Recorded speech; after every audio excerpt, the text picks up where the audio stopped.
모든 성경은 하나님의 감동으로 된 것으로 교훈과 책망과 바르게 함과 의로 교육하게 유익하니 하나님 우리가 지난 많은 시간 동안 하나님 우리 자신을 기준으로 삼아서 우리의 다음 세대들, 자녀들을 그리고 하나님 우리의 입술을 통하여서 교훈하고 책망하고 하나님 내가 옳다고 생각하는 것들로 하나님 우리가 그렇게 살았습니다. 하나님 그러나 이 시간을 지나가면서 하나님 영원한 진리이신 하나님의 말씀을 우리 안에 장착하게 하여 주시고 하나님 기록된 말씀으로 하나님 우리가 서로를 향하여 권면하고 서로를 향하여 격려하고 위로하고 서로의 삶 가운데 하나님의 말씀으로 빛을 비출 수 있는 그런 공동체가 되게 하여 주시옵소서. 하나님 우리 자신이 하나님의 말씀으로 하나님 이제 어둠이 아니라 빛 가운데 있게 하여 주시고 하나님 이제는 그 말씀으로 하나님 우리의 가정을 빛받게 하여 주시고 하나님 우리가 속한 직장과 공동체 가운데서 특별히 주의 몸된 라이트 교회 안에서 하나님 말씀으로 비추고 말씀으로 빛을 받는 그런 귀한 은혜가 하나님 이루어지게 하여 주시옵소서.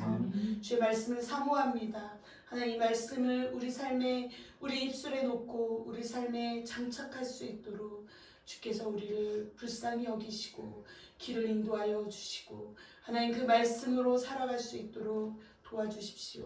하나님 특별히 오늘 신혜성 교사님 가운데 하나님 함께하여 주셔서 하늘의 지혜로 하나님 이 시간을 채워주시옵소서. 하나님 우리 함께하는 우리 모두도 하나님 사람의 말이 아니라 성령께서 우리 각 사람을 진리의 영이 오셔서 깨닫게 하시는 것을 들을 수 있도록 성령이 우리 가운데 하시는 말을 들을 수 있도록 주께서 인도하여 주시옵소서. 주님을 기대하며 예수님의 이름으로 기도합니다. 아멘. 오늘 파트는 이제 내 입에 있게 하라 이 부분을 함께 배우게 될 텐데요. 그 메가커피 있어요? 제가 우리가 강의 중에도 나눴지만은 뇌과학자들이 연구 결과에 의하면 되게 중요한 거 하나, 뇌는 저장된 걸 사용한다. 요게 뇌의 핵심이에요. 뇌는 저장된 걸 사용한다. 갖고 있는 걸로 사용한다. 요게 뇌의 핵심이에요. 그러면 이제 하나님이 우리에게 전두엽을 주셨다고 했는데 전두엽 파트 아직 못 들어보신 분 있으면 꼭 전두엽 파트를 들어보셔야 돼요. 근데 뇌의 핵심은 전두엽인데 전두엽 안에 있는 도적관념, 예절, 이성, 감정조절, 창의력 이 모든 영역들이 뭐에 들어있는 거냐면 하나님 그분 안에 있는 형상, 하나님 안에 있는 것들이 우리 뇌 구조 속에 동물은 전두엽이 없다고 했습니다. 동물에게는 전두엽이 없어요. 이 짐승아 이렇게 말할 때 걔가 왜 짐승이 됐냐면 전두엽이 없기 때문에 짐승이 된 거예요. 그러니까 전두엽이 없다라는 말은 자기가 감정 컨트롤을 못한다는 거, 예의 범절이 없을 거라는 거, 그리고 조절이 안 될 거라는 거, 셀프 컨트롤은 거의 안 될 거라는 거, 짐승들. 그러면 이제 창의력. 이 모든 영역들 우리가 사람이 사람답다 하면은 그게 어느 파트에 집중적으로 다 들어있냐면 뇌 앞에 전두엽에 다 들어있어요. 근데 이 전두엽을 이 뇌과학자들이 연구하는 애들 요즘 미디어 뭐 스마트폰 이런 거 엄청 문제되잖아요. 그러면 브레인 디톡스라는 말을 해요. 브레인 디톡스의 가장 효과적인 게 뭔지 아세요? 제가 다음에 기회가 있으면 이 파트를 한번 풀어드릴 텐데 집중해서 하지 않았던 영역들을 집중해서 계속해서 반복해서 저장시키는 거. 이거 뭐죠? 하가. 브레인 디톡스에 가장 최적화된 게요. 하가예요. 그러면 이제 브레인이 뭐 문제가 생겼다는 거잖아요. 이 브레인이 우리가 가지치기, 전두엽 파트, 뇌 파트는 여기 혹시 이 영상을 통해서 안 보신 분들 반드시 이 브레인 파트 이해를 하셔야 됩니다. 하가가 있잖아요. 막 신앙 경건의 훈련으로 우리가 이 말씀 암송하고 이런 것들이 경건의 훈련으로 뭐 막 쫓아가지고 막 억지로 해야 돼 이런 차원이 아니에요. 원리예요. 원리. 하나님이 인간을 창조하신 원리입니다. 그러니까 우리가 뇌를 이해를 못할 때 하나님이 우리의 뇌를 어떤 구조로 만드셨는지 왜 말씀을 암송하라고 하는지에 대한 원리적인 것들이 이해가 없이 그냥 막 이걸 억지로 막 가야 된다라고 생각할 때는 동기부여가 안 돼요. 못 가게 돼요. 그러니까 예를 들면 우리가 있잖아요. 이런 거예요. 자동차에다가 주유를 해야 갈 거 아니에요. 전기를 충전을 해야지 전기차가 갈 거 아니에요. 근데 이 원리를 모르니까 시동이 꺼졌는데 가려고 막 열쇠만 돌리는 게 열쇠만 계속 돌린다고 가지지 않잖아요. 뭘 해야 되냐면 주유해야 되는 거예요. 주유. 충전을 시켜야 되는 거예요. 근데 우리는 우리의 뇌를 어떻게 다뤄야 되는지 여기가 주유 파트거든요. 주로. 엔진을 사람을 돌리는 메인 파트는 브레인이에요. 이 브레인 얘기할 때요. 여러분 제가 브레인 얘기할 때 브레인만 집중해서 얘기하는 거지 사람은 가장 핵심적인 게 영적인 존재입니다. 네. 지금 이거를 감안하고 들으셔야 돼요. 또 어떤 분들은요. 제가 브레인 얘기하면 이 기본적인 베이스가 없는 상태로 들으시는 분들은 이게 브레인이 단자 그래 뇌구나 뇌 막 뇌에 꽂히시는데 그거 아니고요. 영적인 거 다 깔고 우리 신앙 지금 하루 이틀 하는 게 아니잖아요. 신앙생활 이거 전부 다 깔고 기본적으로 뇌 파트가 우리 안에 굉장히 생소하단 말이죠. 신앙생활 안에. 그러니까 뇌의 이 과학적인 거 우리하고 상관없을 거라고 생각해요. 전혀 아닙니다. 뇌 구조를 이해하면 이해할수록 하나님이 얼마나 놀랍게 우리가 왜 말씀을 내 입에 두라고 하셨는지에 대한 결론이 나올 수밖에 없어요. 결론이 왜 말씀 함송 하가 쉐마 뭐가 됐든 왜 이걸 해야 되는지에 대한 결론이 나올 수밖에 없다는 강조하고 강조해도 전혀 우리가 이제 두 가지를 비교해서 볼 건데요. 2000년 기독교 역사 2000년 기독교 역사라는 말은 지금 예수님이 돌아가시고 나서 말하자면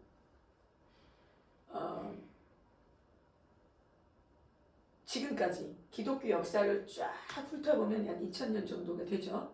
그런데 그 기독교 역사 속에 하나님의 말씀이요 우리 안에 늘 변함없이 진리로 우리 안에 주어졌어요. 근데 기독교 역사를 다 돌아보면 어떤 현상들이 있냐면 사도 바울이 세운 교회들이 성교순례 가보신 분들 느끼시겠지만 이렇게 처참하게 아무것도 없어? 유럽교회 부흥을 다 경험하고 지나간 유럽교회? 이 정도로 처참하게 지금 아무것도 없어? 캐나다도 부흥을 경험했었어요. 제가 여기 오기 전에 캐나다에서 유나이티드 처치 이제 100년 넘은 교회가 술집으로 팔리는 거 뉴스에 나왔더라고요. 이제 시작이 된 거죠. 미국 교회 마찬가지입니다. 그럼 한국 교회 복음이 지나간 자리들을요 다 들여다보면은 뭐가 공통점이 있냐면 공통점이 뭐냐면 교회가 무너지고 있는 게 보이세요? 교회들이 계속해서 무너져요. 그러면 히스토리컬리 우리가 지금 지나온 시간들을 다 이렇게 통계를 내서 앞으로 우리를 전망해 봤을 때 한국 교회 무너질 거라는 거 이해되시죠? 한국 교회 무너질 거라는 거. 그다음 중국 교회 지금 우리가 중국 교회 우습게 보면 안 돼요. 중국 그 성도들 숫자 있잖아요. 크리스천 숫자가 대한민국 인구보다 더 많습니다. 그래서 대국인 거예요. 대국이 달리 대국이 아니라 아주 우리랑은 차원이 달라요. 거기는 또 중국 교회 부흥이 가고 있지만 결론이 어떻게 날 거라는 거? 교회가 다 사라질 거라는 거. 그런데 여기서 우리가 비교해봐야 되는 게요. 디아스포라 1800년 유대인 역사를 우리가 훑어보면은 유대인들이요. 이제 디아스포라로 흩어지게 됩니다. 바벨론 포로 아수리아 침공하고 바벨론 포로 되고 이러면서 그때부터 흩어지기 시작했어요. 그 흩어지고 나니까 유대인들은 성전 중심의 신앙생활을 하는 구조였거든요. 성전으로 가야 돼요. 근데 성전을 못 가니까 그 다음 뭐가 만들어지냐면 회당이 만들어져요. 이때부터 쉐마 교육이 빛을 발하게 되는 거예요. 구전에 의해서 말씀이 전승되는 거가 어디로부터 오는 거냐면 성전 중심일 때는요. 말씀 암송이 그렇게 되어지지가 않았어요. 그런데 이 사람들이 오라 우리가 여호와께로 돌아가자. 하나님을 떠났던 이방 이스라엘들이 우리가 사사기를 보면 우리가 사는 거 똑같아요. 하나님을 떠나면 이방 민족들의 그 침략을 받게 돼요. 하나님을 떠나게 되면 뭐로든 가시가 하나님이 우리에게 가시를 주시죠. 이방 민족들을 통하든지 뭘 통해서든 그러면 다시 하나님께로 돌아와. 이거는 이제 주구장창 반복하다가 성전이 딱 무너지고 나니까 완전 놀란 거예요. 이스라엘 백성들이. 그리고 나서 만들기 시작한 게 회당인데 회당에 딱 가니까 그 다음 성전 중심의 예배 그 시스템을 갖출 수가 없는 거예요. 근데 말씀을 아이들에게 보존을 시켜야 되는데 그때서야 비로소 신명기 말씀 6장 안에 있는 이스라엘아 들으라 우리 하나님 여호와는 오직 유일한 여호와시니 너는 마음을 다하고 힘을 다하고 성품을 다하여 내 하나님 여호와를 사랑하라. 오늘 내가 내게 명하는 이 말씀은 너는 마음에 새기고 내 자녀에게 부지런히 가르치며 집에 앉았을 때든지 일어날 때든지 길을 갈 때든지 누웠을 때든지 이 말씀을 강론할 것이며 너는 또 그것을 내 손목에 메어 기호를 삼고 미간에 붙여 표를 삼고 내 집 문설주와 바깥문을 기록할지니라. 요게 이 그림이 지금 이스라엘 백성들에게 풀어지기 시작합니다. 그때 비로소 그러면 그래서 이제 1800년 1948년인가요? 이스라엘이 국가 건립을 하게 되죠. 지금 이제 팔레스타인에. 그때 여러분 너무너무 놀라운 일이에요. 우리가 성경 구약을 읽으면 뭐 목사님들 뭐 우리 하나도 모르겠는데 막 히브리어 원어 설명하시면 이러잖아요. 우리 뭐 일절 몰라 무슨 말인지를. 그렇지만 우리는 저도 이제 신학대학을 나왔는데 대학 다닐 때 히브리어 헬라어 가정이 얼마나 힘든지 몰라요. 왜 두 개의 언어가 또 히브리어만도 힘든데 막 또 헬라어 그러면 이제 또 설명을 해. 애들은 또 몰라요 이런 것들이. 그러니까 구약은 히브리어, 신약은 헬라어 이게 언어가 다른 언어로 기록이 됐잖아요. 근데 우리는 간신히 원어 사전 찾아가면서 하나하나 보는 그 히브리어 원어가 1948년 이스라엘이 국가 건립을 하면서 간판 딱 걸고 신문 나오고 방송에 뉴스 나올 때 사용한 언어가 우리가 지금 성경에서 꺼내서 펼쳐보는 히브리어를 아직도 그 사람들은 건립하면서 사용하게 됐다는 거예요. 이스라엘 물론 영어 써요. 지금도 가면 히브리어 써요. 그 히브리어가 무슨 히브리어냐? 구약 성경이 만들어졌을 때 히브리어. 물론 약간의 우리도 이제 한국어도 약간씩 변형이 있잖아요. 놀라운 일이에요. 지금 몇천 년 전에 썼던 언어를 어떻게 지금도 쓸 수 있냔 말이에요. 뭐가 문제였을까요? 2000년 기독교 역사상 교회들이 다 무너지는 자리에 이스라엘 백성들은 나라 없이 떠돌아다니면서 여기 가서 살고 저기 가서 살고 뭐 러시아 엄청 많아요. 유대인들. 러시아에 살아, 아프리카에 살아, 중동에 살아, 어디에 살아 하는데 그 사람들의 핵심은 뭐냐? 말씀 전수가 부모의 사명으로 하는 거예요. 이스라엘 공동체의 가장 중요한 미션은 하나님의 말씀을 전승한다. 이것이 그들의 사명이었어요. 그러니까 이스라엘 백성들이 이제 지금 우리가 보는 이스라엘 사람들요. 지금도 뉴스 히브리어로 나와요. 방송, 간판, 실제로 쓰는 말 어떻게 이게 가능하겠어요? 교육이 아니면 불가능합니다. 그렇게 우리나라도 지금 일제치하 때 이제 언어를 다 빼앗길 때가 있었잖아요. 그렇지만 그때 계몽운동, 이런 것들이 생길 수밖에 없었던 게 핵심은 뭐냐면 교육이에요. 핵심은 교육을 누가 잡느냐 이게 문제예요. 그러니까 우리가 지금 하가 이 말씀 암송은요. 이 말씀 암송의 쉐마의 결론을 딱 요 파워포인트 한 장이면 증명해내고 있어요. 2000년 기독교 역사가 가장 무너진 게 뭐였다? 교육. 말씀 교육을 못했다라는 거죠. 유대인들이 1800년을 디아스포라로 흩어져 살았음에도 불구하고 유대인들이 히브리어를 보존하고 말씀을 보존할 수 있는 거 뭐가 핵심이었냐면 교육. 우리가 지난주에 배운 게 교육이었어요. 4강에서 배운 게. 교육을 교회야말로 교육 공동체거든요. 자, 선교와 교육은 지상 명령이다. 우리가 마태복음 28장 말씀을요. 그러므로 너희는 가서 모든 민족으로 제자를 삼아 아버지와 아들과 성령의 이름으로 세례를 주고 내가 너에게 분부한 모든 것을 저기 보이시죠? 가르쳐 지키게 하라가 뭐라 그랬죠? 이 지키다가 영어로 keep인데 이 지키게 하다가 무슨 말이냐면 저장하게 해라. 우리가 원어 성경으로 3강에서 배운 내용이에요. 가르쳐 지키게 하라. 내가 너희에게 분부한 모든 것을 티칭하고 지키게 하라 할 때 이 두 가지가 들어있어요. 행하는 것과 저장하는 것. 이 두 가지가 이 지키게 하라는 원어에 들어있습니다. 그러니까 우리는요, 이 마태복음 28장 19절에서 20절 말씀을 뭘로 이해를 하냐면 지상명령 선교로 결론을 냈어요.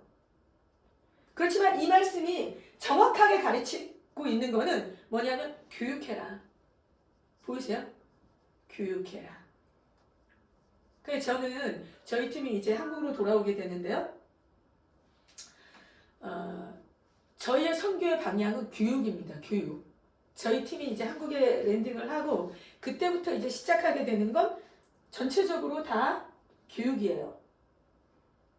자, 그러면 오늘 우리가 배우게 되는 핵심적인 내용은 뭐냐면 왜 입에 있게 하라고 하는가. 우리가 전도여 배울 때 이 부분 갔었어요. 그런데 왜 하나님은 입에 집중하는가. 이사야 59절 22절 함께 읽어볼까요? 여호와께서 또 가라사대 내가 그들과 세운 나의 언약이 이러하니 곧 내 위에 있는 나의 신과 내 입에 있는 나의 말이 이제부터 영영토록 내 입에서와 내 후손의 입에서와 내 후손의 후손의 입에서 떠나지 아니하리라 하시니라. 여호와의 말씀이니라. 아멘. 하나님 너무 막 입에 집중하는 거 보이시죠? 하나님이 되게 막 입에다가 막 왜 우리가 볼 때 성경을요 막 눈에다가 왜 눈으로 막 눈으로 이렇게 네 눈에서 눈동자에서 떠나지 말게 하라 막 말씀을 거기다가 눈에 꽂을 것 같거든요. 근데 아니에요. 성경을 보면 다 귀하고 입 관련된 거예요. 하나님의 말씀을 우리 안에 놓는 과정이 되게 신기해요. 입이에요. 입. 그리고 듣는 거예요. 그러니까 왜 하나님은 그렇게 입에다 내 후손의 입에서와 후손의 후손의 입에서 떠나지 말게 하라. 왜 이런 말씀들을 우리에게 하시는가? 그건 아까 제가 처음 시작할 때 말씀드렸던 것처럼 이 전도여 파트 안에요. 하나님의 말씀이 저장이 되잖아요. 전도여에 하나님의 말씀이 저장이 되면 그 사람은 예를 들어서 매튜가 말씀이 어려서부터 엄마가 뱃속에서부터 말씀 암속으로 태교를 했어. 우리 저기 라이트 교회 추석 교인 중에 한 명이 한세빈 있죠. 에릭 형제. 네. 걔가 제 아들이잖아요. 제가 애가 넷인데 태교라는 건 그놈 새끼 하나였어요. 근데 뭘로 했냐면 성경 통독으로. 성경 통독이 제 태교였어요. 그런데 이제 두 번째부터는 누가 이런 걸 제가 그때 이런 걸 배웠으면 아주 열을 내면서 이제 이렇게 태교에 힘을 썼을 텐데 그렇지 못했죠. 근데 만약에 이제 매튜 형제는 어렸을 때부터 막 뱃속에서부터 엄마가 태교를 해가지고 이 브레인에 말씀이 막 저장이 되고 태어나니까 엄마가 젖먹이면 우리 뒤에 다음이에요. 애착과 결속. 하나님을 어떻게 태어난 아기들이 애착과 결속을 시키는 건가에 대한 부분인데 아기 태어나자마자 엄마가 말씀으로 이 얘기를 막 먹여. 입 여니까 유대인들은 히브리어를 배우는 이유가 성경을 읽게 하기 위해서 히브리어를 가르친다고 했죠. 그런 마인드로 한국어를 가르치고 말씀을 읽게 하고 말씀을 암송하게 하고 하다 보니까 얘 머릿속에 전두엽에 뭐가 저장이 되냐면 하나님의 말씀으로 딱 저장이 되어 있잖아요. 말씀이 그때부터 주체가 되기 시작합니다. 말씀이 주체가 돼서 이 아이의 삶을 가이드해요. 위험한 지경에 갈 때 이건 아니야. 본능이 돼요. 말씀이 자기 본능이 돼서 일로 탁 가려고 하다가 아니지. 이건 아니지. 손을 내밀다가 접어요. 다른 사람은 저게 다 아니라고 하는데 저거구나. 지각하게 돼요. 하나님의 말씀이 저장이 되면 이 아이는요 성품적으로 삶에서 뭘 드러내냐면 하나님의 이미지, 하나님의 형상이 이 아이 안에 그냥 자연스럽게 드러날 수밖에 없어요. 제가 임상을 통해서 말하는 겁니다. 믿으세요? 임상을 통해서 하는 얘기예요. 그냥 제가 추측해서 하는 얘기가 아니라 근거는 성경이고 제가 눈으로 목 또한 봐요. 이렇게 돼요. 그러니까 하나님이 하나님의 자녀를 네가 내 자녀다 이거 있잖아요. 제가 지난번에 첫 강의 때 뭐라고 말했냐면 교회 안에 성도들이 다 앉아있는데 여기서 그리스도인은 누구냐고 했죠. 여기서 그리스도인 누구예요? 진리를 하나님 말씀의 진리를 삶의 원리로 적용하기로 결정한 사람. 교회 출석했다고가 아니고 진리가 내 안에 삶의 방향과 목적이 돼서 내 삶은 하나님의 말씀을 따라간다가 결론이 나야 돼요. 이 사람이 그리스도인이에요. 그러면요 성경에 이렇게 말을 합니다. 요거를 성경에 그러니까 말씀 버전으로 풀면 로마서 9장 이런 말씀이 있어요. 그러나 하나님의 말씀이 폐허진 것 같지 않도다. 이 앞구절이 있는데 이스라엘에서 난 자가 다 이스라엘이 아니니라. 교회 출석했다고 다 성도가 아니니라. 아브라함의 씨가 다 그의 자녀가 아니라 오직 이삭에게서 난 자라야 내 씨라 불리리라 하셨으니 아브라함의 자녀가 다 하나님의 자녀가 아니 육신에서 난 자녀가 다 하나님의 자녀가 아니오 오직 약속의 자녀가 너의 씨라 불리리라 하셨느니라. 하나님이 지금 다 모아놓고 여기서 싹 세퍼레이트 시키는 거 보이시죠? 뭐 하고 있는 거냐면 하나님의 형상 이미지가 드러나는 사람 그걸 약속의 자녀라고 표현을 했어요. 우리 안에 어떻게 내 아이가 내가 성도가 하나님께 속했는가 말았는가를 구분되는 건요. 약속 안에 들어있느냐예요. 약속은 뭐냐면 하나님의 말씀. 약속은 이것이니 명령 이때에 내가 이르리니 사라에게 아들이 있으리라 한과 같으니 약속은요. 우리의 인생 가운데 하나님의 말씀을 통해서 사라에게 아들이 있으리라는 걸 약속하신 것 같이 우리의 모든 인생 전반을 걸쳐서 하나님의 말씀이 우리를 약속하십니다. 우리의 인생 전반을 걸쳐서 하나님의 약속 말씀이 우리를 겨냥하고 계세요. 우리를 완전히 겨냥하고 계세요. 우리가 교회 나가서 그 자리에 앉아있다고 물론 앉아 계셔야 돼요. 또 밖에서 돌아다니시면 안 돼. 또 막 이 말을 또 다르게 이해하고 그래 온라인은 예배만 드려도 돼. 아닙니다. 우리가 이거 공동체 개념을 한 번은 또 배우셔야 돼요. 공동체의 파워가 뭔지를. 공동체 파워를 모를 때 온라인 예배에 적게 되어 있어요. 교회는 그런 거 아니에요. 교회는 교회 자체가 생명이고 교회는 교회 자체가 예수 그리스도의 body, 몸. 예수 그리스도가 머리 되신 곳이 교회예요. 교회 그렇게 우스운 데 아니에요. 교회가 그렇게 가볍지 않습니다. 교회 자체만 답이고 하나님 말씀만 답이에요. 이 세상에는. 교회가 없으면 어떻게 되는지 아세요 여러분? 교회 우습게 보시면 교회를 제대로 모르시는 거예요. 정말 교회를 생명처럼 여기고 예수 그리스도로 여기는 교회가 예수 그리스도라고 여길 수 있는 이 뷰가 있어야 돼요. 관점이 있어야 돼요. 이제 이런 것들이 어디에서 나오는 거냐면 하나님의 말씀이 저장이 되잖아요. 안 가르쳐줘도 알아요. 제가 막 세계관 강의 막 이런 것들 세계관 교육 이런 거 막 강조를 하는데 왜 제가 그 강조하시는지 아십니까? 교육이 안 돼 있어서 이제 우리가 따로 그걸 가르쳐줘야 되는 거예요. 근데 만약에 내 후손의 입에서야 내 후손의 입에서 떠나지 말게 하라 이게 되잖아요. 세계관 교육이 필요가 없어요. 아기 때부터 이게 계속되면 말씀이 그냥 가르치는 거예요. 말씀이 가르쳐요. 지난번 그 다니엘 기도회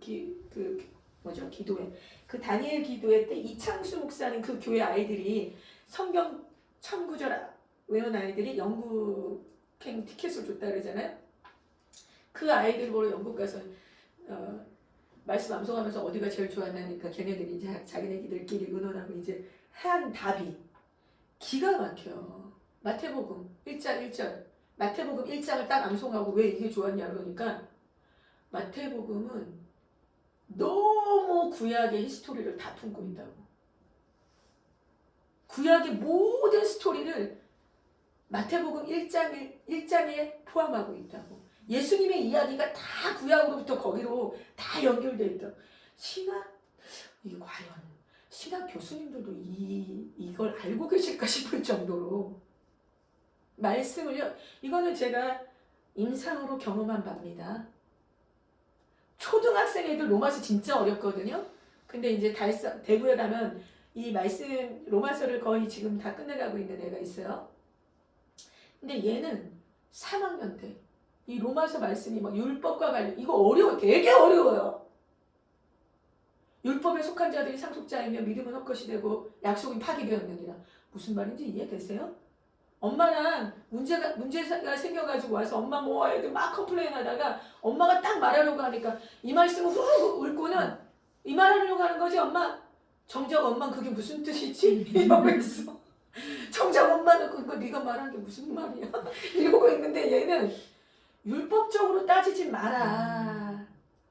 네가 그리스도의 상속자면 믿음의 의로 상속받은 거지 네가 율법으로 상속된 게 아닌데 넌 율법으로 계산기 두드리고 있니? 엄마가 이 말을 할 거라고 예상하고 이거를 율법에 속한 자들이 상속자면 믿음은 헛것이 되고 약속은 파기되었느니라. 엄마 이거 말하라고 하고 있는 거지. 알았어요. 하고 가도해요.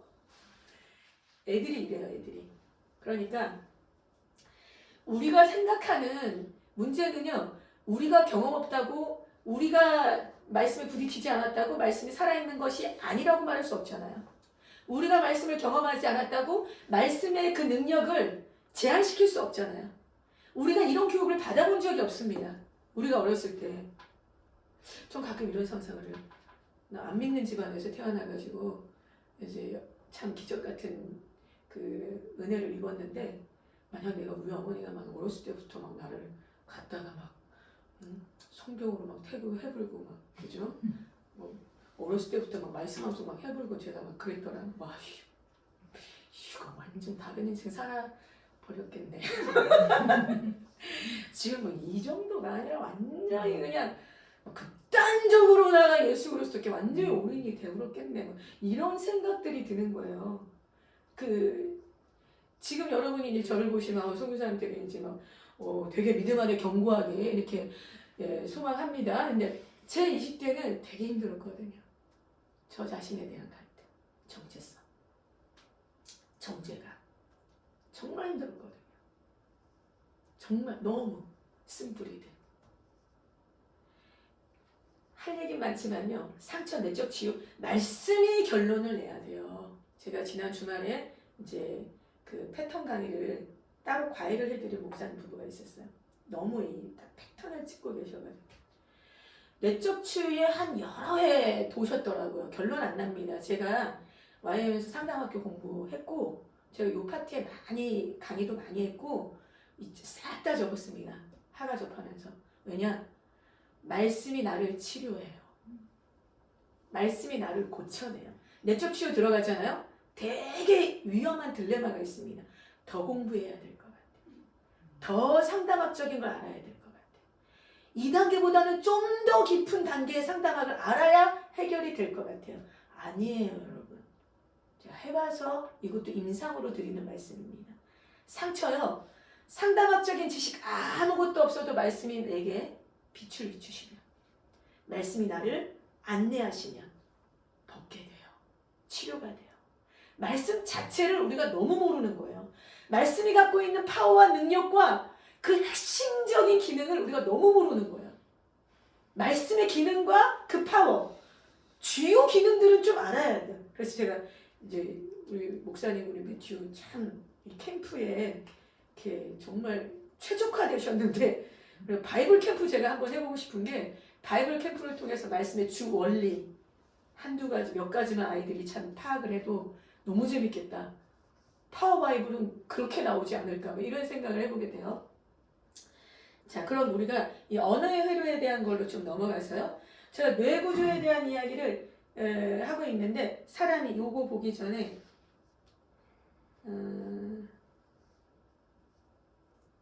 자, 요거부터 볼까요? 하나님이 입술에 말씀을 두라고 하는 이유는요. 입술에 둔 말씀이 어떻게 된다고요? 귀에 들려와요. 그러면서 뇌에 저장이 됩니다. 보이시나요? 뇌에 저장이 되면 그때부터 나의 생각이 돼서 내 가치관이 돼요. 세상을 보는 뷰가 돼서 세계관이 돼요. 이해되죠? 그러니까 하나님이 뭐를 쉽게 말하면 하나님 우리에게 말씀하신 게 뭐냐면 뇌를 정복해라 이 얘기하시는 거예요. 뇌를 말씀으로 정복해라. 이때 가치관과 세계관과 다시 말하는 정체성이 완전히 하나님의 자녀로 하나님의 언어를 사용한다. 이 말이 이스라엘 백성들에게 이스라엘 사람들에게는 하나님의 형상 요걸로 귀결된다고 했죠. 자, 그러면 우리가 살아가는 삶은요, 뭐가 우리의 가장 핵심적인 방향이 돼야 되냐면은 믿음이거든요.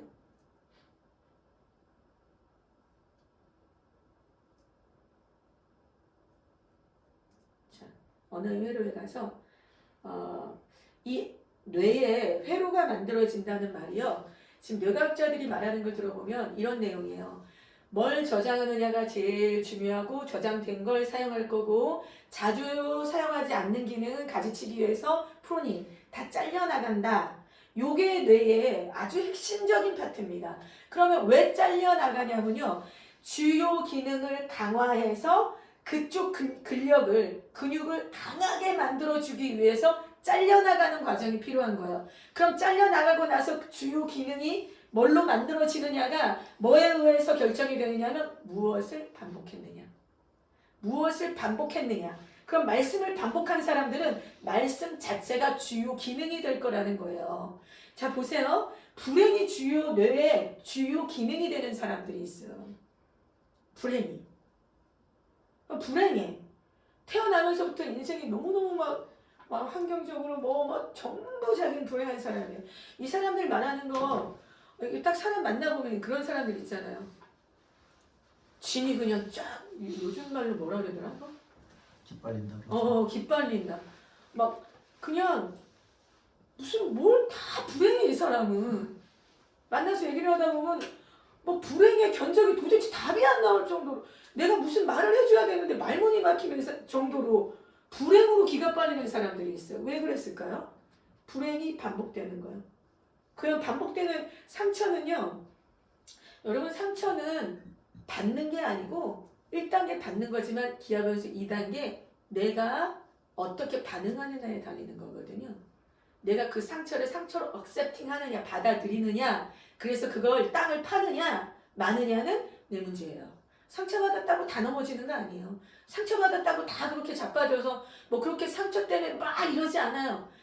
그 중간 단계에서 내가 이거를 어떻게 핸들링하느냐에 달린 건데, 저희 셋째가 전화 와서 뭐 엄마 친구들하고 뭐 어쩌고 저쩌고 얘기를 하면, 자, 이제부터 네가 어떻게 반응하느냐야.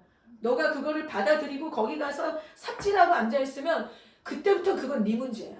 상처를 준 사람은 넌 아프겠지만 그 아픈 강도, 그걸 잡고 그 다음 넥스트에서 나는 아파, 삽질하고 땅 파고 들어가서 주저앉아서 자기 연민에 빠져앉고, 이건 다 네가 잘못한 거야. 여기까지는 걔가 잘못했어. 네가 슬픔에 완전히 젖는 거는 그건 너 선택이야. 네가 잘못한 거야. 그건 누구도 도와줄 수가 없어. 넌 계속 그럴 거니까. 그럼 얘는 뭐냐면은 자기가 이제 피해받아서 다른 애들이 어느 날 전화 와서 들어보면 뭐 어떻게 누가 이렇게 말을 했는데 자기 너무 상처받았다는 거예요. 그래서 제가 가야 너 길 이렇게 복도 지나가다가 애들하고 탁 어깨 부딪혔지. 근데 어깨 부딪히면 어떡해? 비명질이 나서 거기 앉아가지고 나 어깨 못 써. 이제 나 이것 때문에 죽어나. 너 지금 그러고 있는 거야. 걔가 던진 말 어깨 딱 부딪혔으면 어때? 딱 지나가면 되지. 그냥 잊어버리고. 네 사건은 그 정도 강도야. 근데 네가 지금 여기서 삽질 시작하는 거야. 스탑. 그만. 이때부터는 걔 문제 아니고 네가 잘못하는 거야. 너한테. 그죠? 뇌에 불행의 회로가 만들어진 사람들은요, 이제 뇌과학자들이 하는 말 중에 이런 말이 있습니다. 낯선 행복보다 익숙한 불행이 좋다. 이해되세요? 낯선 행복보다 익숙한 불행이 좋다. 예를 들면 여기 이제 나오면 좋을 줄 알아요. 강의 들으면 좋을 줄 알아요. 근데 어떤 사람들은 자기를 이런데 노출시키는 거가 낯설어요. 이거 싫어요. 알지만 못 가는 사람들도 있어요. 예를 들면 그러니까 교회 나가면 출석하면 되게 좋을 줄 알아요. 소문을 들어봐요. 나한테 교회는 너무 완전 프레시해. 거긴 정말 진리가 중심이야. 말씀이 중심이야. 그게 그냥 허상이 아니고 진짜 실상이야. 말씀이 교회의 기둥인 거는 그거는 그 실상이야. 이 얘기 들었어요. 그 교회 가면 애들이 어떻게 된대 막 이렇게 들었어. 그러니까 가고 싶은데 낯설어.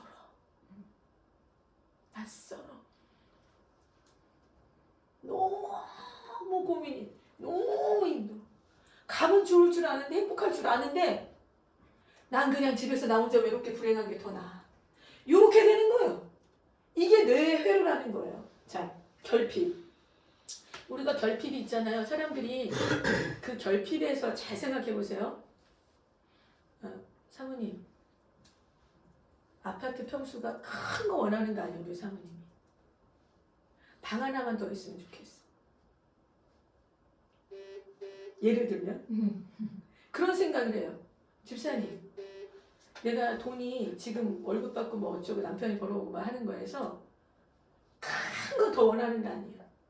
여기서 딱 한 100만 원만 더 들어오면 좋겠어. 매튜. 여자친구가 다 좋은데 살짝 조금만 더 이쁘면 좋겠어. 예를 드는 거예요. 우리 안에 부족하다라고 생각한 거 큰 거 아니에요. 조금만 더 했으면 좋겠어. 조금만 더 했었으면 좋겠어. 요 결핍이요. 참 작은데 끝이 없어요. 이게 밑빠진 독 같은 거예요. 그러니까 이 결핍으로 만족감이 이게 이제 이 완성도가 약한 사람들이요. 끝까지 결핍만 느끼면 살아. 아무리 많은 걸 갖다 줘도 그 사람은요. 요게 부족한 거예요. 요게. 뇌의 회로상 요게 부족한 거예요. 남편이 매달 2천만 원씩 갖다 주는데 애들 저기 골프 좀 시켜야 되는데 애들 이렇게 해외 가서 뭐 좀 시키고 와야 되는데 매달 한 500만 더 들어오면 좋겠다. 이렇게 되는 거예요. 이게 그러니까 뇌회로가 어떻게 만들었느냐. 그 다음에 걱정 근심 있는 사람들이 있어요. 이런 사람들 말하는 애도 아시죠? 제가 지난번에 밴쿠버 들어왔을 때 영어로 뭐라고 쓰였냐면 영어로 이 계산대 앞에 사람들이 볼 수 있도록 적혀 있는데 한국어로 표현하면 이거예요. 걱정은 뭐라고 했더라? 배송만 늦춘다. 응? 배송만 늦춘다. 걱정은 배송만 늦춘다? 걱정은 아직 되어지지 않을 일에 대한 기도다. 그렇게 기도하지 말라고. 아직 일어나지 않은 일에 대해서 기도하는 거라고. 걱정하지 말라. 그런 걱정을 하지 말아라. 여기 이렇게 계산대 앞에 그렇게 영어로 적혀 있더라고요. 근데 맞아요. 걱정, 근심. 그 다음에 이제 비꼬는 사람들이 있어요. 이제 어렸을 때 이제 저희 작은 어머니가 하여간 이제 막내딸이고 오빠들이랑 많이 차이 나가지고 제가 어렸을 때 옷 예쁜 걸 많이 입었어요. 많이 사주셨어요. 근데 내가 뭐 좀만 새로운 걸 하고 나가기가 두려워. 하도 작은 어머니가 말로 막 나를 막 비틀고 꼬고 막 거의 막 예쁜 옷 입고 나갔는데 막 발가 벗겨놓고 막 이러니까 제 느낌에 예쁜 옷을 입고 나가면 막 자랑하고 싶어야 되는데 그런 느낌이 아니라 뭔가 이거 입고 가면 또 발가 벗겨질 것 같은 느낌. 그냥 하여간 그냥 그렇게 비틀었어요. 막 어쩌고 뭐 어쩌고 막 이러면 어린애 입장에 방어력이 없잖아요. 어렸을 때는. 지금만 갖다 놓으면 마시든지 마시시든지 이럴 텐데 그때는 그런 그 단단함이 없었죠. 그러니까 뭐 닥치는 대로 남이 치지 않는 바람에도 넘어지고 막 이런 세월을 사는 건데 뇌회로가 이렇게 만들어진다라는 건 성경에서 뭐라고 표현하고 있는 거냐면 이 말씀인 거죠. 함께 읽어보겠습니다. 시작. 선한 사람은 그 쌓은 선에서 선한 것을 내고 악한 사람은 그 쌓은 안에서 악한 것을 내느니라. 내 말로 은혜를 받고 내 말로 정죄함을 받으리라. 자, 여기서 포인트는 무엇을 쌓았느냐. 다시 말하면 무엇을 뇌에 저장했느냐. 그것으로 그것을 낼 거라는 거예요. 뇌의 회로는 그렇게 만들어질 거예요. 무엇을 쌓았느냐, 뭘 저장했느냐가 핵심이 될 거라는 거죠. 자, 그러면 하나님이 왜 우리에게 이 입술에 두는 것을 통해서 그렇게 강조하시냐면 이 기본적으로요. 지정을 읽고 있는 영적인 거 지금 그 베이직 톤에 지금 깔고 가는 겁니다. 깔고 그다음 뭐 굳이 따져서 혼의 영역을 따지자면 지정의 파트에서 가장 핵심적으로 우리가 다뤄줘야 되는 거가 뇌. 뇌에다가 뭘 저장할 건가? 뇌의 회로를 어떻게 만들 건가? 요게 지금 핵심 사항인데 그 만들어지는 과정은 입술에 둔 것이 뇌로 가고 뇌에 있는 것이 내 가치관과 세계관을 만들어갈 거라는 거예요. 다시 말하면 언어 회로가 어떻게 만들어져 있느냐에 따라서 자기 자신을 보는 정체성. 이 된다고 해도 과언이 아닙니다. 사람들은요, 자기 정체성에 안에서 제일 중요한 파트가 뭐냐면 자아상이에요, 자아상. 내가 나를 어떻게 보는가? 내가 무슨 말을 하고 내가 어떻게 반응하는가? 내가 어떻게 행동하는가? 이걸 통해서 자아경계선 안에 있는 것들을 통해서 자기 정체성을 이해를 하게 되는 그 자아상이 굉장히 중요하게 자기 정체성에 영향을 미쳐요. 그런데 맨날 쌍욕해. 애들만 보면 막 쌍욕해. 걔가 자기 자아상을 어떻게 생각하겠습니까? 아무한테 말하지 않으면 맨날 야동 보고 있어. 뭐 수업 듣는데도 야동만 생각이 나. 자기를 어떻게 생각하겠어? 자기 이미지를. 이 모든 것들을 다뤄줄 수 있는 거 약속에 있죠. 자, 반복은 시간을 먹고 있다. 무슨 말이냐면요. 교육의 5가지 요소 중에 시간, 반복 굉장히 중요한 요소입니다. 의도적 개입, 억셉턴스 이런 것들이 참 이렇게 교육의 핵심 파트인데 우리가 뭔가를 반복하잖아요. 이 반복은 시간을 담고 있어요. 시간을 먹고 있어요. 이 시간이 어느 만큼의 시간을 사용했느냐 교육의 핵심 요소 중에 하나예요. 그럼 하나님의 말씀이 우리 안에서 자 하가요. 하가가 여러분 실전에서 할 때 있잖아요. 막 잘하려고 힘주고 막 과속하면 빨리 못 가게 돼요. 뭐 해야 되냐면 느슨하게 가야 돼요. 힘을 빼야 돼요. 다만 뭘 정해주는 게 필요하냐면 좌표. 내가 하루 중에 여기에서는 하가 한다. 예를 들면 저는 새벽에 일어나면서 하가. 잠이 깨는 과정에서 이제 복습. 했던 거 복습. 일어나서 이 닦으면서 거울에 이미 붙어 있어요.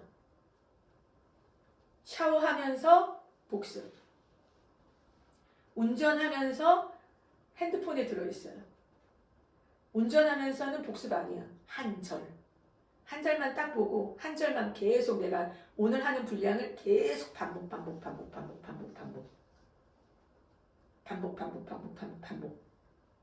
그리고 기도하러 가면 딱 앉아서 복습. 자기 안에 그러니까 이 하가는요 하루 종일 걸쳐서 시간차를 두고 해야 돼요. 그러니까 우리는 지금 뭐를 훈련하는 게 필요하냐면 첫째는요 알아야 동기부여가 됩니다. 제가 장담해요. 제가 이거를 목사님 반드시 배우셔야 된다라고 했던 게 이 원리를 아는 목사님은 놓지 않고 가게 돼요. 근데 다들 목사님이 어떻게 하고 싶으냐면 부교육자 시켜서 하게 하고 싶은 거예요. 본인은 안 배우고 부교육자한테 맡겨서 하게 싶은데 부교육자는요 역량과 그리고 이 권위의 한계가 있습니다. 그리고 내가 자원해서 한 게 아니기 때문에 갈 수 있는데도 또 걸음이 한계가 있어요. 목사님이 딱 깃발을 이걸 들어 올려야만 할 수 있거든요. 이것을 시작을 하면서 여러분들이 되게 막 여러 가지 우여곡절들을 가고 있지만 갈 수 있는 큰 그림은 어디에 있냐면 공동체가 갈 때. 다시 말해서 교회가 갈 때 나 오늘 못했어. 괜찮아요. 너 오늘도 못했어. 이틀째인데. 나 지금 4일째인데 지금 한 절도 못했어. 괜찮아요. 첫째 뭐가 중요하냐? 공부하고 배우셔야 돼요. 원리가 어디에 있는지. 이게 무슨 원리인지를 아셔야 돼요. 알아야 갈 수 있어요. 알아야 동기부여가 끊임없이 올라오게 돼요. 그리고 시작할 때는 힘주지 마시고 힘 조절하고 힘 빼고 이제 우리가 이걸 가기 시작했다가는 죽을 때까지 해야 될 거니까 일단 힘 빼고 노하우를 터득하셔야 되고 내 페이스를 찾아야 돼요. 모두가 다 달라요. 제가 지난번에도 말했지만 우리 애들은 영어 로마서로 ESV 버전으로 차를 딱 타면 틀어요. 복습한 자기가 외운 데까지. 애들 어떤 엄마들은요, 저녁에 할 때 제일 좋다는 엄마들이 있고, 저는 이제 밥 먹을 때 지난번에도 말씀드렸죠. 식탁에 모일 때 암송하고 오는 말씀. 그 다음에 애기들 재우면서 누워서 엄마랑 복습하는, 엄마가 확인해, 어린아이들은 엄마가 확인해 주는 게 필요해요. 체크하는 거. 그 체크하는 시간을 또 언제 할 건가? 애들 학교 가기 전에 할 건가? 돌아오자마자 할 건가? 밥 먹기 전에 할 건가? 밥 먹고 나서 씻기 전에 할 건가? 아니면 침대에 누워서 할 건가? 요거 정해주는 거. 요 루틴을 차근차근 세팅하는 과정이 한 6개월 걸려요. 그리고 반복하는 과정을 내가 어떻게 반복을 효과적으로 해낼 건가에 대한 것도 자기만의 방법이 필요해요. 그리고 나면은 이제 좌표를 잘 설정해서, 근데 이게요, 처음에 막 이게 이 공부 시작할 때는 사람들은 박사님 어떻게 막 이러죠? 아니에요. 그렇지 않아요. 이게 하다 보면은 습관이 되기 시작하면 어렵지 않게 갈 수 있는 길들을 터득하게 돼요. 그냥 막 하루 종일 이거 붙들고 막 힘주고 이런 그림 아닙니다. 자, 그 다음에 아까 제가 이제 말씀드린 파트인데, 내가 나의 법을 그들 속에 두며, 우리 함께 읽어보겠습니다. 내가 나의 법을 그들 속에 두며 그들의 마음에 기록하여 나는 그들의 하나님이 되고 그들은 내 백성이 되리라. 이거 지금 여기서 이 말씀이 뭘 말하고 있는 거냐면, 아까 제가 교회 나온 사람들 세퍼레이트 시킨다 그랬죠. 분리시킨다 그랬죠. 약속의 자녀가, 그러니까 육신의 자녀가 다 하나님의 자녀가 아니오, 오직 약속의 자녀가 씨라 분리라 하셨느니라. 하나님이 뭘로 내 백성과 아닌가를 구분할 거냐면 말씀이 있느냐, 말씀이 있느냐, 이걸로 구분할 거라고 말씀하고 계세요. 자, 지금 이제부터 나누게 되는 부분은요, 믿음의 브레인을 사용하라, 이 부분을 하게 될 건데요. 우리의 인생 속에 믿음이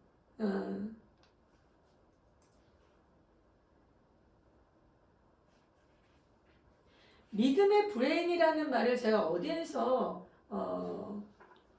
생각하게 됐냐면 로마서 12장 말씀입니다. 우리 너무 잘 아는 로마서 12장 8장이죠. 지금 하고 있는 거는 로마서 12장 말씀에 보면은 1절에서 3절 말씀 함께 읽어볼게요. 시작. 그러므로 형제들아, 하나님의 모든 자비하심으로 너희를 권하노니 너희 몸을 하나님이 기뻐하시는 거룩한 산 제물로 드리라. 이는 너희가 드릴 영적 예배니라.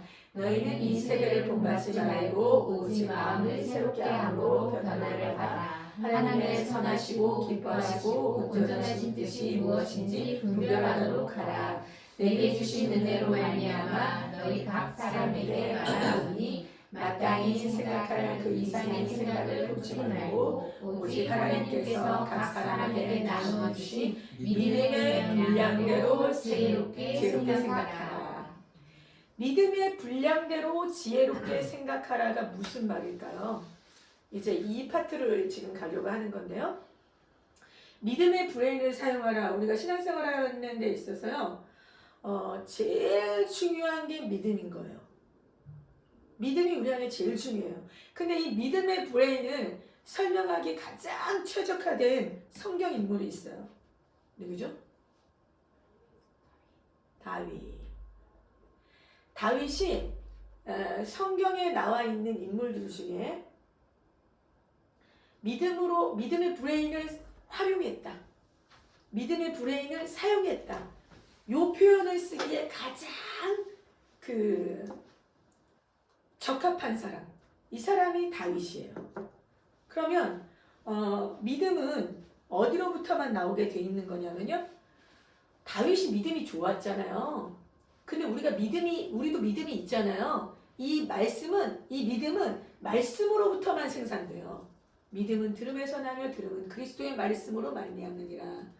믿음의 생산력이 말씀인 건 동의하시죠? 자, 그러면 오늘 다윗 이야기하고 다윗과 골리앗의 스토리를 볼 때요, 이 얘기는 우리가 설명을 안 해도 다 잘 알 거고, 골리앗이 딱 앞에 서서 막 하나님을 모욕하거든요. 그때 다윗이 골리앗의 그 외치는 소리들에 그 이스라엘 군대들 우리가 다 아는 이야기니까 완전히 쫄았잖아요. 이스라엘 전 군대가 완전히 쫄았는데 다윗이 골리앗이 하는 말이요. 큰 소리였는데 귀를 그냥 스치고 지나가 버렸어요. 왜냐? 이때 하나님의 소리가 더 크게 들렸거든요. 이해가 되세요?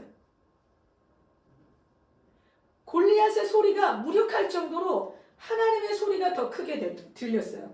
다시 말하면 말씀이 나를 이기게 되는 현상들이 일어납니다.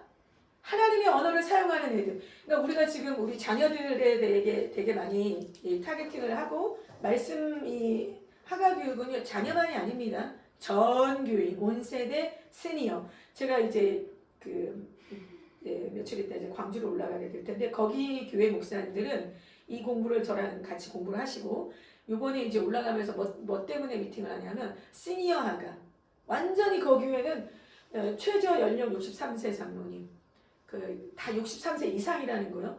그 교회가 내년 전체 프로그램을 이제 하가로 세팅을 하기 위해서 자 연령을 초월해요. 그런데 우리는 아이들에 대한 이야기를 하고 있는데 여기서는요.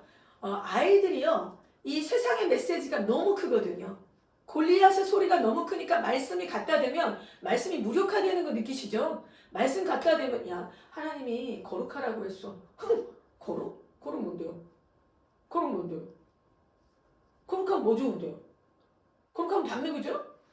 거룩하면 뭐 나만 손해보는 거잖아요. 여자친구 많이 사귀면 되는데 내가 좋은데 여자친구 아무도 못 사귀게 하면 나만 손해보죠. 쟤네 다 재미보고 이렇게 말을 한다 라고 할 때 말하자면 골리앗의 소리가 이기는 거죠. 하나님의 소리가 얘네들을 이겨야 되는데 다시 말해서 말씀이 나를 이겨야 되는데 말씀이 항상 져버려. 말씀이 지고 내 인생 골로 가고 이렇게 가는 거예요.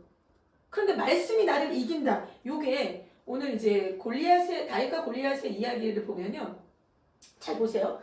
다윗은 골리앗을 보면서 골리앗이 눈에 보였잖아요. 근데 그 뒤에 서 계신 하나님과 그분의 능력이 먼저 보였어요. 믿음의 브레인. 자, 자신의 손에 들고 있는 물맷돌과 함께 그걸 사용할 하나님을 봤어요. 믿음의 브레인. 다시. 다윗은 자신과 골리앗을 비교하지 않고 비교를 딱 맞짱 뜨고 있잖아요. 골리앗하고 나하고. 근데 나하고 골리앗을 비교하지 않고 골리앗하고 하나님을 비교했어요. 믿음의 브레인 클릭되시죠? 자, 그 다음 다윗은 자신의 물맷돌과 골리앗의 칼을 비교하지 않고 골리앗의 칼과 하나님의 능력을 비교했어요. 내가 갖고 있는 장비의 문제가 아니라는 거예요. 내가 갖고 있는 무기의 문제가 아니라는 거죠. 다윗은 팔레스타인 군대와 자신을 비교하지 않고 전쟁이 여호와께 속하였음을 선포했다. 근데 이게 그러면 다윗은 왜 이런 일들이 일어나는지 이게 중요해요. 다윗이요, 이 지금 골리앗과 맞짱 뜨는 요 장면, 3일상 17장인가요?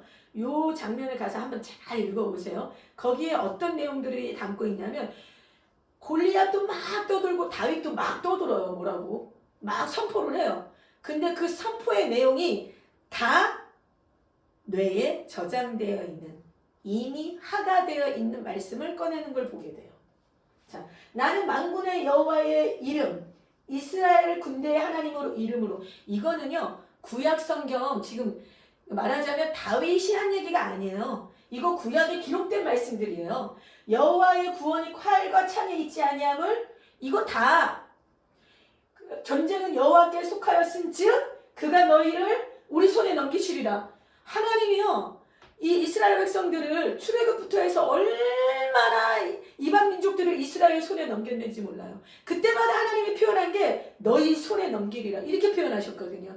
전쟁은 여호와께 속하였은즉 여기서 다윗이 자기가 생각해내서 자기의 아이디어로 꺼낸 이야기들이 한 구절도 없고 이 모든 게 구약에서 꺼내서 기록된 말씀에서 꺼내서 사용하고 있다는 거 보이세요? 믿음의 브레인이 어떻게 사용되는가? 어떻게 만들어지는가? 하가를 한 사람들, 말씀이 저장되어 있는 사람들, 그때는 내가 나를 이기지 못할 때가 많아요. 우리의 생각을 내가 못 이깁니다. 내 생각 내가 못 이겨요. 왜냐하면 내 생각 내가 저장했거든. 이제까지 반복, 시간을 먹으면서 저장했거든요. 반복은 시간을 먹는다. 맞죠? 그러다 보니까 내가 나를 이기긴 굉장히 힘든데 하나님의 말씀이 내 안에 저장되어 있으면 이게 말씀 자체가 뇌의 회로가 돼요. 그래서 이 말씀이 결국 주체가 돼서 나를 덮어버리고 나를 이겨버립니다. 이게 지금 다윗의 이야기예요. 자, 그럼 또 하나 볼까요? 블레셋인데 그냥 알아들으시고요. 블레셋의 브레인을 흔든다라고 했죠. 자, 사무엘상 17장 51절에 보면은요, 블레셋 사람이 자기 용사의 죽음을 보고 도망하는지라. 결국에 이 블레셋 군대가 아까까지만 해도 얼마나 막 자기네가 다 이긴 것처럼 난리를 치고 있었어요. 근데 그 브레인을 완전히 흔들어가지고 이게 자기네는 이제 졌다라는 걸 알게 된 거잖아요. 완전히 쫄아버렸잖아요. 블레셋 군대 전체의 브레인을 완전히 흔드는 일을 믿음의 브레인으로 결론을 냈다. 이게 보이시죠? 자, 그럼 다시 삶의 현장에서 읊조린 말씀을 전쟁으로 끌어내는 실력. 이게 무슨 말이냐면요.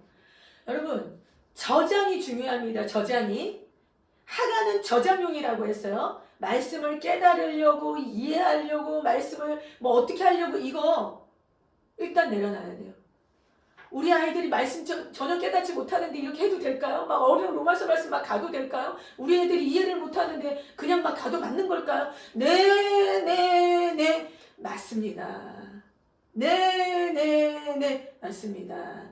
왜냐하면 말씀 자체는요, 얘가 이해를 못한다고 해서 그 말씀이 살아있는 것에 살아있는 게 거짓말이 아니에요.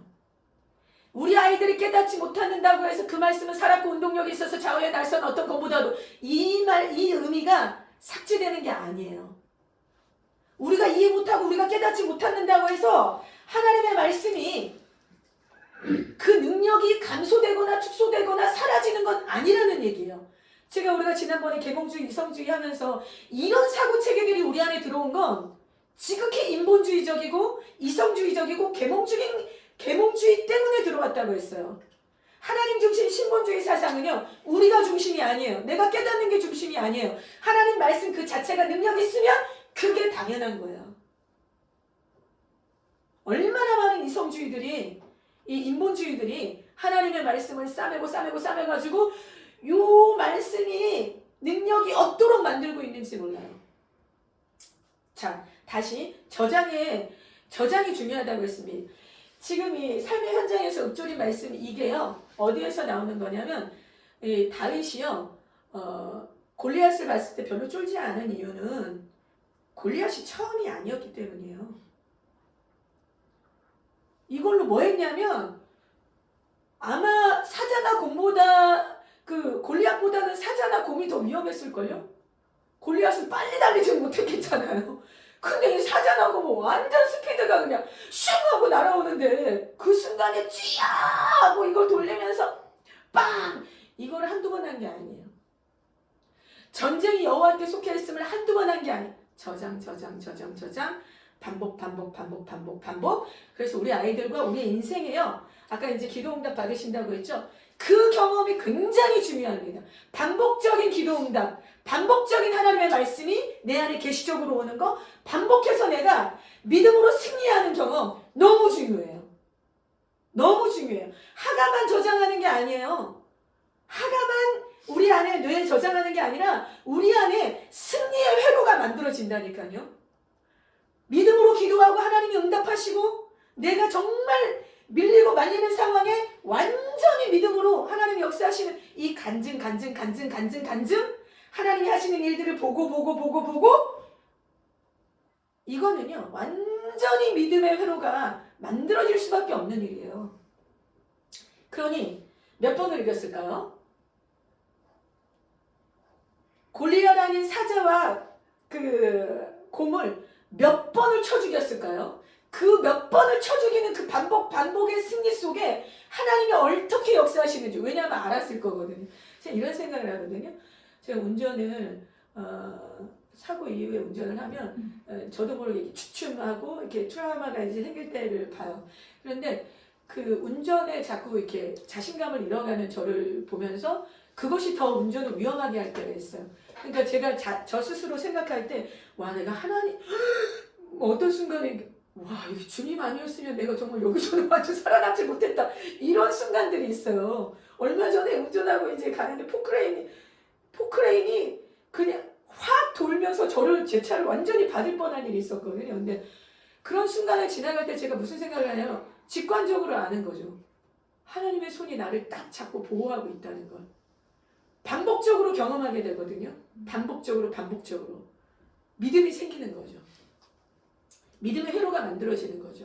그 경험을 통해서 내가 어떤 상황들이 갈 때, 그때 계산법이 어떻게 나오냐면, 내 믿음의 계산기를 딱 꺼내서 거기서 계산하고, 믿음에 의한 더하기 빼기 결론이 나와요. 사람들이 이게 아니라고 할 건데 난 D라고 말할 수 있는 요 그림이 나오기 시작하는 거예요. 그러니까 자, 근데요, 이게 뭐가 중요하냐면 이 문장에서 중요한 건 일상이에요. 일상. 하나가 일상이 될 때 말씀은 무기가 된다고 했죠. 자, 다윗이요, 어느 날 그 골리앗을 준비한 게 아니에요. 수능 준비한 게 아니에요. 이런 날이 올 줄도 몰랐어요. 자기는 그냥 일상을 살았을 뿐이에요. 그런데 물맷돌을 돌리면서 빡 돌린 순간 이거 나는 알거든요. 절로 빗나갔다라는 걸. 근데 빗나가게 던졌는데 그게 가서 맞았어. 와, 주님이시네. 아니면 3초 안에 나는 지금 먹히게 생겼는데, 그 섬뜩한 상황에서 하나님을 경험하고 주님이셨다라는 걸 알았던 다윗이 골리앗을 딱 보는 순간, 넌 벌써 견적이, 넌 보니까 내가 너한테 빨리 달려가지 네가 나한테 빨리 달려오겠냐. 견적이 나오는 거예요. 하나도 안 쫄아. 네가 크면 뭐. 오늘 하나님이 마음껏 일하시겠구나. 너무 편하네. 막 두려움에 떨는데 막 흔들리는데 이게 아니에요. 벌써 이 게임은 어떻게 되는지가, 믿음의 브레인을 사용하는 사람들은요, 다른 사람들 불가능하다고 하는 딱 보면 이게 믿음의 견적이 나와. 그리고 여러분 되게 중요한 게 있어요. 하나님은 내가 믿음으로 취했던 자리를 다시 취하십니다.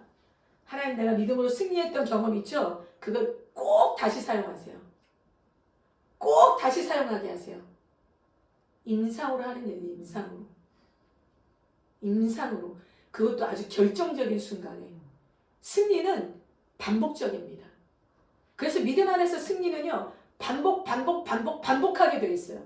믿음 안에서 취하는 건 또 취하고, 취했던 사람이 또 취해요.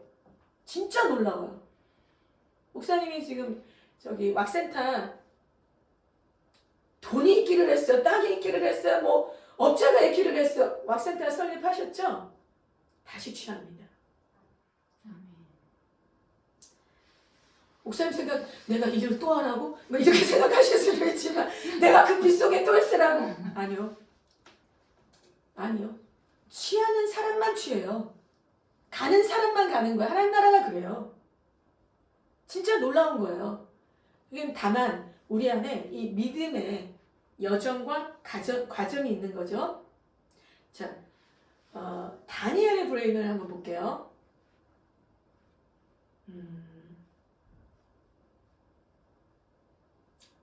이 다니엘 이야기는요, 아주 핵심적인 단어가 교육입니다. 다니엘이요, 제사장 출신들이었잖아요. 다니엘의 세 친구와. 그래서 이제 청년들이 바벨론에 포로로 끌려가는 거 다 아시고, 이제 그런데 이 친구들이 무슨 교육 안에 있었냐면 쉐마 교육 안에 있었던 사람들이에요. 말씀, 구전, 전승. 청소년기까지 우리가 지금 유대인 성인식 배웠죠.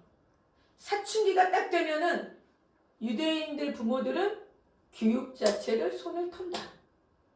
더 이상 얘네들을 내가 교육시킬 게 없고 말씀이 교육의 주체가 돼서 교육시킬 거다. 요 장면을 가장 적나라하게 보여주는 게 다니엘이에요. 부모도 떠났어, 나라도 떠났어, 지역도 떠났어, 의지할 것 하나도 없어요. 사춘기 때. 근데 그때부터 갈대아 교육이 들어가잖아요. 왕실 교육. 갈대아 교육이라는 건 우리 식으로 말하면 지금 하버드 정도 되는 교육이었죠. 그런데 그 진짜 엄청난, 우리가 지금 고대 이야기들이라 가지고 뭐 그 당시 뭐 하이트나 있었겠어 이런 차원 아니요. 그 당시 나름의 혁명적인 혁신적인 교육 시스템들이 다 있었어요. 그 교육 시스템 안에 다니엘을 갖다 놨는데 그 교육 시스템이 다니엘을 이기질 못해요. 다니엘의 믿음의 브레인을 건드리질 못해요. 이미 다니엘은 어떤 상황이 된 거냐면 이미 뇌의 회로가 믿음으로, 말씀으로, 하나님으로 뇌의 회로가 강하게 이미 나 있었어요. 그러다 보니까 갈대아 교육이 화려하고 정교하고 기술력 있고 훌륭한 갈대아 교육이 들어오는데 그 갈대아 교육을 받질 않아요. 왜냐?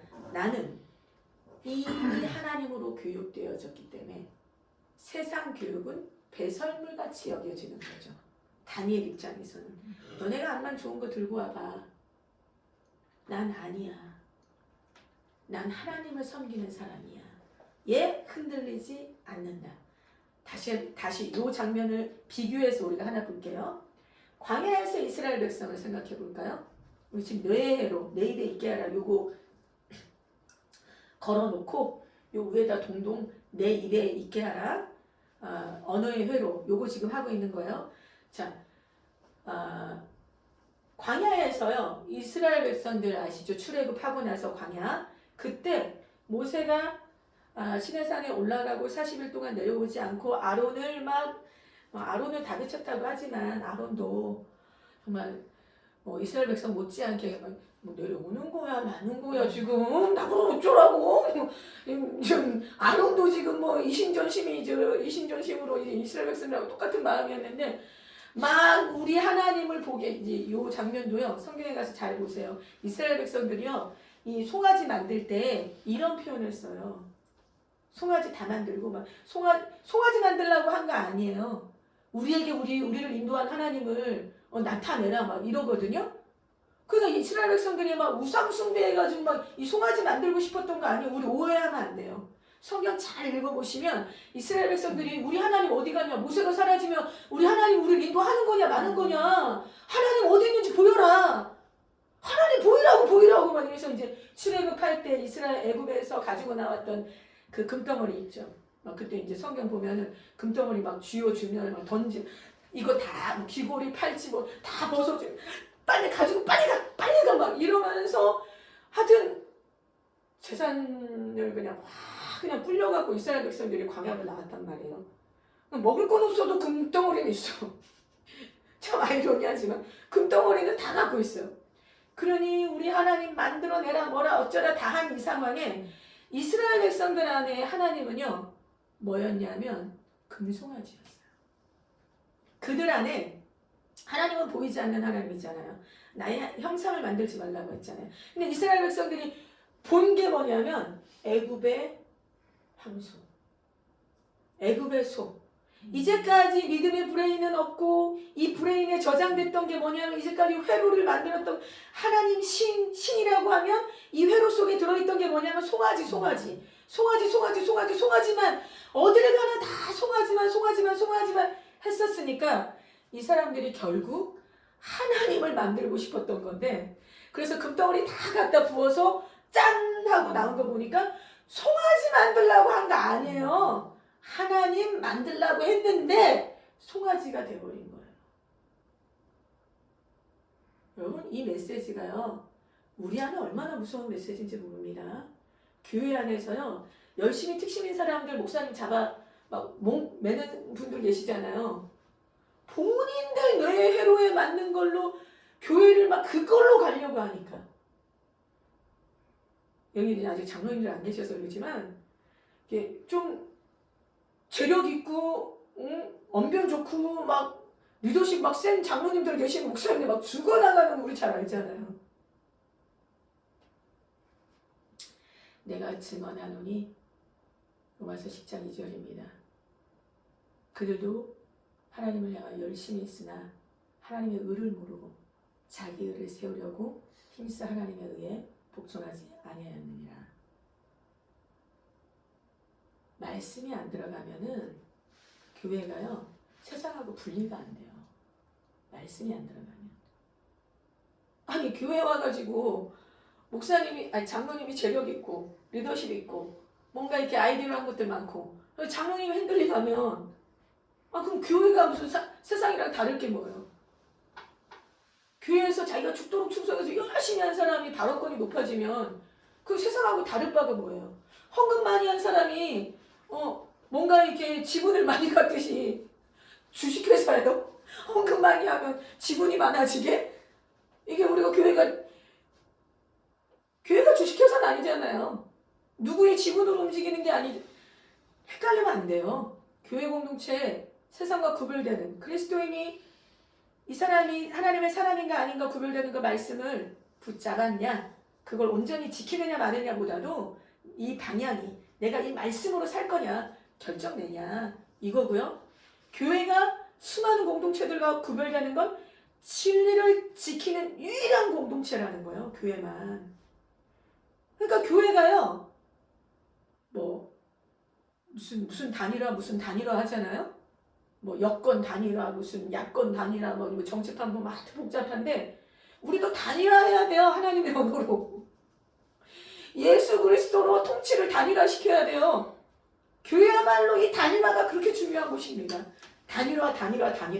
예수 그리스도의 말씀이 육신이 되어 이 땅에 오신 예수 그리스도 그분이 우리가 붙잡은 말씀은요 다시 이 개념이 우리 안에 되게 클리어하게 반복적으로 우리 안에 스스로 말해주는 게 필요해요. 교회하면 예수 그리스도 보이시죠? 교회라고 하면 예수 그리스도라고 생각해야 돼요. 말씀하면 예수 그리스도라고 생각해야 돼요. 이 개념이 우리 안에 약하니까 너무 아쉽게도 교회 안에서 우리가 생각하지 못하는 어처구니 없는 일들이 일어나는데 언어를 통일시켜야 돼요. 교회 안에 있는 진리가 공통 언어로 통용이 돼야 돼요. 진리로 단일화시켜야 돼요. 언어를. 예수 그리스도로 통치권을 단일화시켜야 돼요. 교회는 반드시 이 작업을 해내야 됩니다. 언어 통일시키는 거, 그 다음에 통치권 단일화시키는 거. 그때 비로소 목사님의 권위가 뭔지가 보이게 돼요. 이것만 다 지분 나눠 갖고 나면은 라이트 교회에서는 우리 매튜 형제 지분이 꽤 될 것 같은? 네. 막강하죠. 좀 지분 있죠? 네. 사모님 없으실 것 같고. 아니요. 사모님도 좀. 숨은 실수예요. 숨은 실세세요? 네. 지혜로우십니다. 드러난 실세면 많이 어려운데 여기 숨어 계세요, 사모님. 맞아요. 그래서 말씀이 왜 하나님이 내 입에 있게 하라고 하시는지 우리가 하가를 할 때 많은 의문이 들거든요. 그러니까 이렇게 꼭 암송을 해야만 돼? 막 꼭 이렇게 또 외우고 막 이게 너무 아날로그를 넘어서 가지고 원시적으로 느껴지거든요. 우리가 하가를 하면서 말씀에서 막 이게 지금 때가 어느 때고 우리 시대가 지금 AI가 암송을 해주진 못해요. AI가 못해주는 게 바로 암송입니다. 그런데 이 AI 시대를 살면서 우리가 이렇게 막 입에다 두고 막 원시적으로 이걸 막 그렇게 막 외우고 막 해야 돼? 해야 돼요. 왜냐? AI는 아무리 발전을 하고 IT가 아무리 발전을 해도요. 스피리추얼한 이 영적인 거는 변함이 없어요. 하나님의 말씀은 변함이 없어요. 진리는 바뀌지 않습니다. 하나님이 정하신 방법이 변한 적이 없어요. 하나님은 어떻게 정리를 하신 거냐면 우리의 브레인을 정복하기 위해서 우리의 전두엽을 개발하고 이 안에 모든 것들을 디톡스 시키기 위해서 말씀을 치료법으로, 말씀을 능력으로, 말씀을 도구로, 말씀을 생명으로 사용하시겠다고 결정하신 거예요. 그래서 우리가 하나님의 방법을 따라야 돼요. 우리가 주나서나 하나님 방법 따르는 거 아주 핵심적인 거 뭐냐면 예배예요. 예배. 그죠? 예배 하나님이 정하신 방법대로 우리 따라야 돼요. 우리가 말씀을 우리 안에 두는 과정은 하나님이 정하신 내 입에 있게 하라. 이 말씀을 따라야 되는 거예요. 혹시 궁금한 거 있으실까요?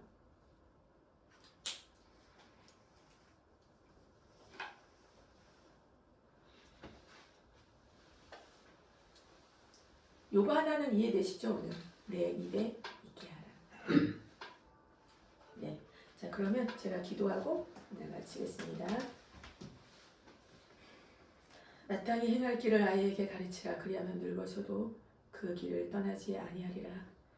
하나님, 우리가 우리 아이들을 제대로 말씀으로 가르치지 못한 시간을 살아갔습니다. 우리가 알지 못했고 하나님이 우리에게 놓으신 방법들을 이해하지 못했습니다. 우리가 이런 시간들을 교육을 받아보지 못했습니다. 그러나 주님, 주님의 말씀 내 발의 등이요 내 길의 빛이라고 하신 말씀이 가장 실제적으로 우리에게 다가올 수 있는 그 길을 우리 가운데 놓고 계심으로 인하여서 감사합니다. 하나님, 우리가 이 말씀 앞에 가까이 나갈 수 있는 은혜를 주십시오. 이 말씀 앞에 가까이 갈 수 있는 은혜를 주십시오. 하나님을 사랑할 수 있는 은혜를 주십시오. 말씀을 가까이 하는 것이 하나님을 사랑하는 것임을 우리 안에 아버지 하나님, 이것이 날마다 우리 안에 새로워질 수 있도록 주님 또한 라이트 교회를 축복하여 주시기 원합니다. 교회 공동체가 마땅히 해야 하는 것, 하나님의 말씀을 우리 안에 놓고 지키고 행하게 하는 이 한 가지를 붙잡고 주님 가고자 원합니다. 아버지 하나님, 이 일에 헌신하시고 각 가정 안에서 이 말씀을 붙잡기로 결정한 모든 아버지 하나님 지체들마다 하나님 말씀으로 말미암는 능력을 드러내 주시고 이 말씀이 어떤 결론을 우리 안에 가지고 오는지를 마침내 볼 수 있게 하여 주십시오. 감사합니다. 예수 그리스도 이름으로 기도드렸습니다.